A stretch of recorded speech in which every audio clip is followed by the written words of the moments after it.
If you want to fix some Wi-Fi problems on your Moto G86 5G, I would recommend you to go to the settings and try two things. The first one, open System Settings, go to the reset options, and simply try to reset Bluetooth and the Wi-Fi just over here.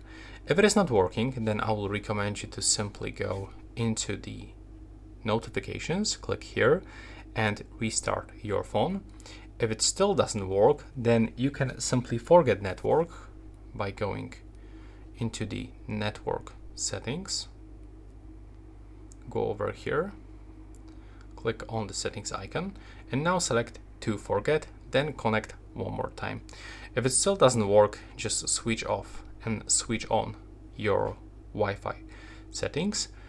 And if it still doesn't work, I will try to recommend you to perform the reset of your phone, the hard reset, and you can also try to reset your router. That's all tips that I can give you. Let me know if it works.